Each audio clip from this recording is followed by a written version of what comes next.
Hi friends, ನಮಸ್ಕಾರ. ತುಂಬ super ಆಗಿರೋ ಕಷಾಯ ಪುಡಿಯನ್ನು ಯಾವ ರೀತಿ ಮಾಡೋದು ಅಂತ ನೋಡೋಣ.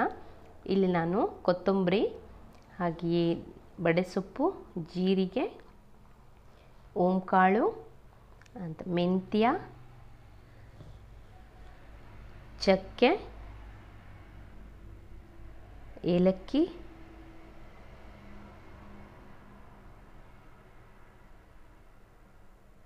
ಲವಂಗ, ಒಂದು 8 ರಿಂದ 10 ಲವಂಗ, 1 ಟೀ ಸ್ಪೂನ್ ಆಗುವಷ್ಟು ಪೆಪ್ಪರನ್ನು ತಗೊಂಡಿದ್ದೀನಿ.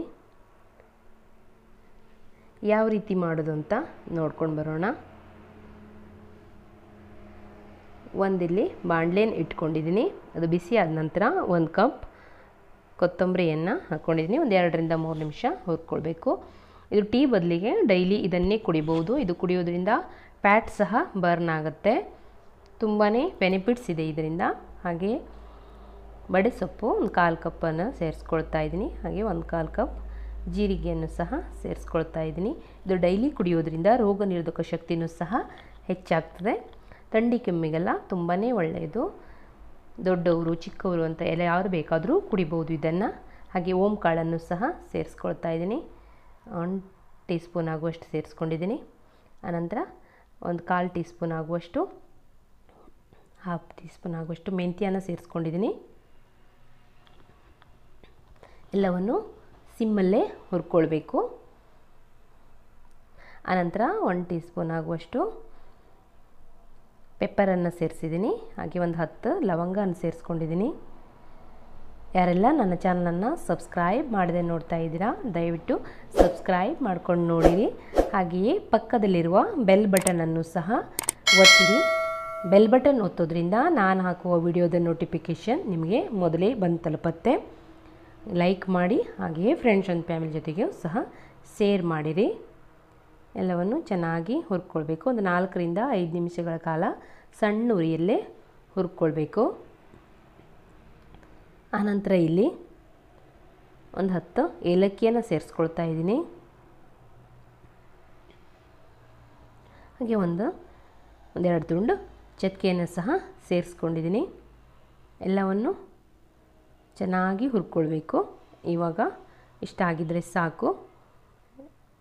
ಇನ್ನಂತರ ಆಫ್ ಮಾಡ್ಕೊಳ್ಳೋಣ ಗ್ಯಾಸು. ಇವಾಗೆಲ್ಲ ಕೂಲ್ ಆಗಿದೆ. ಇಲ್ಲಿ ನಾನು ಮಿಕ್ಸಿಗೆ ಹಾಕಿ ಪೌಡ್ರ್ ಮಾಡ್ಕೊಳ್ತಾ ಇದ್ದೀನಿ. ಎಲ್ಲವನ್ನು ಪೌಡ್ರ್ ಮಾಡಿದ್ದೀನಿ. ಇದು ಕೂಲ್ ಆದ ನಂತರ ಒಂದು ಏರ್ಟೈಟ್ ಡಬ್ಬದಲ್ಲಿ ಹಾಕಿ ಒಂದು 15 ದಿನ ಕಾಲಗಳ ಯೂಸ್ ಮಾಡ್ಬೋದು. ಆನಂತರ ಇಲ್ಲಿ ಒಂದು ಪಾತ್ರೆ ಇಟ್ಕೊಂಡಿದ್ದೀನಿ. ಕಷಾಯ ಮಾಡಿ ತೋರಿಸ್ತಾ ಇದ್ದೀನಿ. ಹಾಗೆ 1 ಗ್ಲಾಸ್ ನೀರು, 1 ಗ್ಲಾಸ್ ಹಾಲನ್ನು ಹಾಕ್ಕೊಂಡಿದ್ದೀನಿ.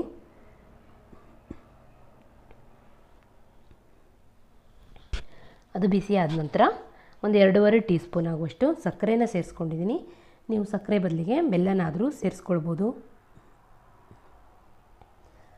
ಆನಂತರ ಮಾಡಿಟ್ಕೊಂಡಿರುವಂತಹ ಕಷಾಯ ಪೌಡ್ರನ್ನು ಸಹ ಸೇರಿಸ್ತಾ ಇದ್ದೀನಿ. 1.5 ಟೀ ಸ್ಪೂನ್ ಆಗುವಷ್ಟು ಕಷಾಯ ಪೌಡ್ರನ್ನು ಸೇರಿಸಿದ್ದೀನಿ. ಎಲ್ಲವನ್ನು ಮಿಕ್ಸ್ ಮಾಡಿ ಚೆನ್ನಾಗಿ ಕುದಿಸ್ಕೊಳ್ಬೇಕು. ತುಂಬ ಸೂಪರಾಗಿರೋ ಕಷಾಯ ರೆಡಿ ಆಗುತ್ತೆ. ಒಮ್ಮೆ ನೀವು ಮಾಡಿ ನೋಡಿ ಹೇಗೆ ಬಂತು ಅಂತ ನನಗೆ ಕಮೆಂಟ್ ಬಾಕ್ಸ್ ಮೂಲಕ ತಿಳಿಸಿರಿ. ಚಹಾ ಬದಲಿಗೆ ಡೈಲಿ ಇದನ್ನೇ ಕುಡಿಬೋದು.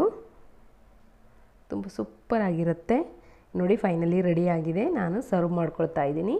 ಇದನ್ನು ಸೋಸ್ಕೊಳ್ಬೋದು, ಬೇಡ ಅಂದರೆ ಹಾಗೇನೂ ಸಹ ಸರ್ವ್ ಮಾಡ್ಕೊಳ್ಬೋದು. ನೋಡಿ, ಸೂಪರಾಗಿರೋ ಡ್ರಿಂಕ್ ರೆಡಿ ಆಗಿದೆ. ನೀವು ಸಹ ಟ್ರೈ ಮಾಡಿ ನೋಡಿ. ಇಷ್ಟೊತ್ತು ನನ್ನ ವಿಡಿಯೋ ನೋಡಿದ್ದಕ್ಕಾಗಿ ಧನ್ಯವಾದಗಳು. ಟಾಟಾ, ಬಾಯ್ ಬಾಯ್.